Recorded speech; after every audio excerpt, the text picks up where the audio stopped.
একটা জিনিস খেয়াল করেন তো, চিকনা চাকনা গাছে এত বড় ফল, এটা কিসের বীজ বলেন?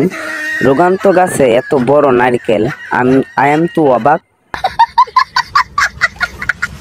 অস্থির নয় বস্তির, কথা হবে অস্থির, কথা হবে নানীদের নিয়ে। তাই বলি চান্দুরা, দাঁড়িয়ে আছো যারা, বসে পড়ো লঙ্গি করে, কথা হবে উড়াদুরা।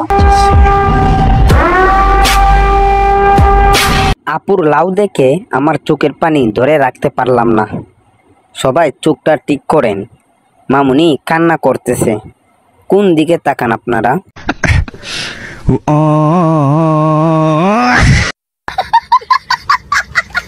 তাই বারে কি পারে না একটু সাইডে নিয়ে যাইতে?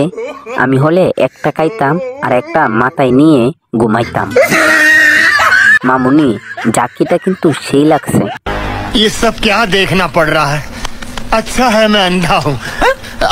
বাচ্চারা সিরিয়াল দিয়ে লাইনে দাঁড়াও, সবাই খেতে পারবে। এমনিতেই শরীরটা ইদানিং ভালো যাচ্ছে না, তারপরে যদি এরকম হট ভিডিও সামনে আসে তাহলে আর কি হবে। गजब बेइज्जती है। হ আপু, দেখছি বৃষ্টিগুলো অনেক বড় বড় ফুটা। টি শার্টে তো ভালো ছিল, আবার ওইটা কি দরকার ছিল? সস্তা ফল তো দোকানে এখন চলে না। কি বলছিস? আচ্ছা একটা কথা বলবেন, এত বড় কিভাবে সম্ভব? প্লিজ আপনারা কমেন্ট করে বলবেন। নাকি যে পেশায় কাজ করে তার হাতের জাদু আছে?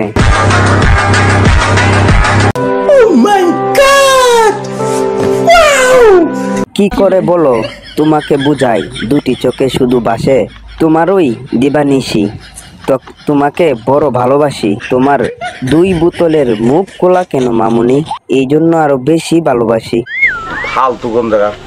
আপা আমাদেরকে দেন একদিন খাইতে, আমাদের শরীরটা ভিটামিনের অভাব। আমি কিছু দেখতে পাচ্ছি না ভিডিওতে, কিন্তু বলতে শরম লাগে আমার। ভালো হয়ে যাও মাসুদ, ভালো হয়ে যাও। একটা জিনিস খেয়াল করেন তো, চিকনা চাকনা গাছে এত বড় ফল, এটা কিসের বীজ বলেন? রোগান্ত গাছে এত বড় নারকেল, আই এম তো অবাক। এভাবে লাফালাফি না কইরা জামাটা কইলে দেখাইলে মানুষেরা লাইক দিবে, কমেন্ট দিবে, এমনকি শান্তিও পাইবে। বন্ধুরা, এরা হলো কি ব্যবসায়ী? ও মা, মনে হচ্ছে তুমি সদ্য নবজাত শিশু, কিছুই বুঝো না। জীবনে বিভিন্ন ব্যবসায়ী দেখলাম, কিন্তু এই প্রথম দেখলাম চুল খাওয়া ব্যবসা। আয় হায়, ফুটবলে তো ছোট কেন, একটু বড় হতে হবে। হাতুড়ি তো ভালোই বড়।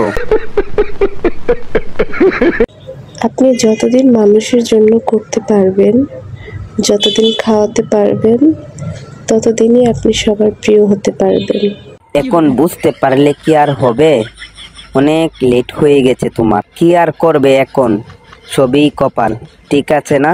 কিন্তু আপনি লাফাচ্ছেন কেন? তুমি মুখে আনো না, তোমার ওই মুখে আমি ঝামা ঘষা দিব।